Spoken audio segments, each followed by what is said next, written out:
Martini Gotje was born and raised in the Netherlands and moved to New Zealand in 1973. He joined the peace movement and went to sea to protest against the French nuclear testing at Mururoa. He travelled the world delivering the nuclear-free message and was first mate on the Rainbow Warrior in 1985. He was part of the crew that helped to relocate the Rongelap Islanders from their nuclear-damaged homes. He was aboard the ship when the bombs went off in Auckland Harbour, perhaps only seconds away from being killed in the second explosion. Thank you for joining us today, Martini. Thank you. Awesome. Now, you've always been passionate about the sea, but I've read that it was the events in Mururoa that solidated your position at the front line against the fight against nuclear testing. Can you tell us what it was that you saw in Mururoa that sort of made you an active advocate against it? The contact with the people. We had in '73 we stayed in the zone. France had declared a danger zone of 100 miles, and we stayed just outside the territorial waters, 12 nautical miles. And I looked at it, and we were hanging out there every night, and all you could see was a little the light on the horizon, and we knew if we went in too close, because we didn't want to get arrested, we climbed into the rigging up high, and when you start seeing the light, then you knew it was the 12 nautical miles, and you had to change course a bit. During that time, at the end of that time, there was another yacht came out from Papiete, and it had a group of 4 French activists, and they, at that time, they had a march through Papiete, although we didn't see it because we were out at sea, but we did hear about it. Right. And they came on board, and one of them was a general, ex-general in the French army, had fought in Vietnam, had fought in Algiers. He was still a military man, but he disagreed with the nuclear weapons, and that's why he came on board. And there was a Catholic priest and a philosopher, and we had a representative from Friends of the Earth, Griesel, who became later on Minister of the Environment. And for me, being out there and then have these French people, including a general, I was in awe of that. Awesome. And I saw very clearly there was the power of being out there and not supposed to be there, given that ridiculous warning zone they declared, to stand up against something. Great. Then we all got all arrested, and we ended up on Howe Atoll, which curiously, much later on, became the same home of the 2 spies here who got convicted to 10 years in prison, which they never served. So the ship was in anchored. It was towed inside Mururoa, and these tests were in the atmosphere. They hang from a balloon, and they exploded in the atmosphere. And we found that they had taped the whole boat with plastic, because we found staples everywhere when we returned. And that made you also think, not at that time, but afterwards, shit, that thing must have been contaminated, and here you go back on the sea on it, but you don't kind of realize it. You learn about it later. And when we got to Papiete, we weren't allowed in, but the Tahitians came out to our ship And they brought us heaps of food and this and that, and we had French warships around us, and we didn't intend of going away because we had damage, you know. Yeah, yeah. So they brought us in Muraroa, and that's where I first met the Tahitian independence movement, because the politicians there, they were absolutely against nuclear tests, you know. The French senator, which was Tahitian, Puvanaupa, Francis Sanford, and these people made an incredible impact on me about the ridiculousness of nuclear weapons. Great. Awesome. So from there, you eventually joined the Rainbow Warrior in the fight against testing on Rongelap, and you also helped with the evacuation of the people on the Rongelap Atoll. Now, these people not only had to leave their homes, but they had to leave their schools, their traditions, and their family who were still buried on the island. Like, can you tell us about that experience? I mean, about the people. In the end, we left the chicken and the graves. People, it was an extraordinary occasion for me, you know, personally. It's rather strange, you know, to evacuate a whole village, basically.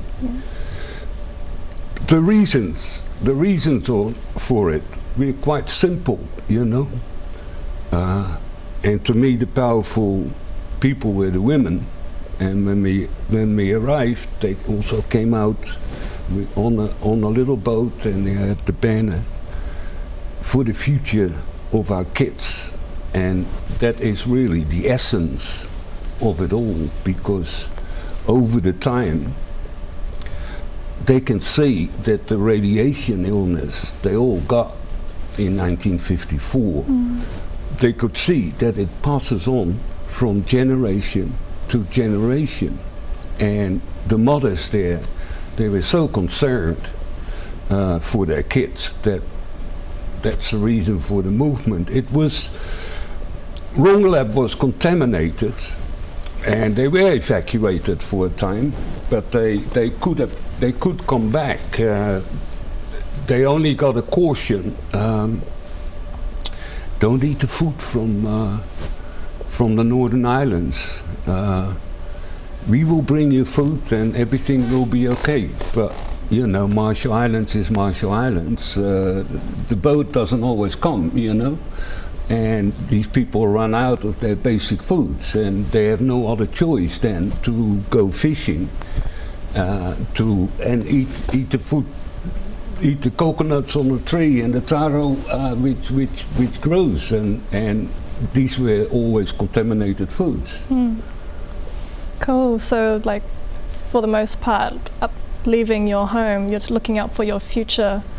That's right. They had to go to a safer place, which was not very far actually from Rongelap. Majato was about 100 kilometers south, you know.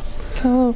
Now, you spent a lot of time on the Warrior with the same people doing all these great things. You must have built some great relationships on the ship. Yeah, you know, my best friends are still from that crew, but we don't have contact every day, you know. That's not the case, you know. But yeah, working on a boat like that, it's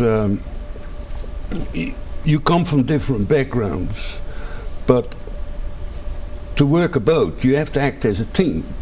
There's no other way. If somebody doesn't do his job, then somebody else has to do it, and so you have to work in a team, and that's always it's always been the case, you know, on Greenpeace vessels, regardless of what campaign you're on or what action you do, you have to get along with each other. Of course. Now I must ask you about that night among the on the Rainbow Warrior. Can you tell us where you were in the moments leading up to the bombing of the Rainbow Warrior? I was in the mess room. Oh yeah? Yep, the mess room, which is situated just above. It's situated above the engine room, and we were a couple of people there. I can't remember the number exactly. You know, maybe 10, 11. I don't know. Can't remember. It wasn't really very busy, you know, but yeah, that's where I was, and that's the first one, which caused the great big hole, which was just planted outside the hole that was just below us, actually. Strangely enough, you know, it was, of course, it's a bang, you know, but you don't really associate it immediately with a bomb on the outside of the hole, you know. We didn't have a clue. We thought it was engine room or this and that. But the chief engineer, he was also in the mess room, and he only had to walk 10 steps to the door of the engine room. He went out in the alleyway, 10 seconds, opened up the door, and he comes back. It's half full of water, you know. And then, you know, lights start to flicker and all that business, and people running around, and it gets dark. And I went first up on the deck, and you could see, you know, the boat was leaning, and it wasn't right, you know. Definitely not right. But I went back inside to check the cabins, the after cabins below. That's where the second bomb went off, and yeah, when I came down, the water came from everywhere. It came from the top and spouted from under in pretty big force, actually. Yeah. And that second bombing was inside the engine room. Now, the second bomb, the first bomb was meant to get everyone off. That's the French explanation, you know. Okay. And the second one was designed to disable the vessel, that it wouldn't sail at a critical point, right aft, where the shaft comes out, where the propeller is, and it was there that they planted the second one. And that's just, it's under that accommodation in the after end, and very close, yeah. Right, now speaking of the French, now they obviously must have found you guys quite threatening, given that they would disable you guys so hugely. What do you think it was about the Rainbow Warrior at the time that they found so intimidating that they had to go to such extreme measures to stop you guys? Moroa in the Maori language is island of big secrets, and that's exactly what the French government attitude want. They didn't want any more people from the outside observing their nuclear test, or even worse for them, you know, make a mess of it. And that's their reason, stop the vessel from going there. Cool. And why they come up with that kind of measures, that is another question. Yeah.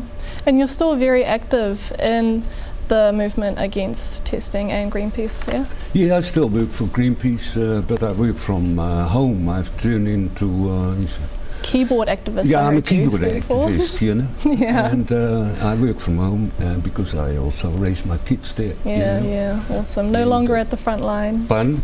No longer at the front line of it all. No longer at the front line. Yeah. I look at it from a distance and hope that the younger generation takes over. Cool. Because that's what needs to happen in the end. Yes, definitely. Well, thank you so much for joining us today. It was wonderful speaking with you and learning your story. Thank you. Awesome. You're welcome.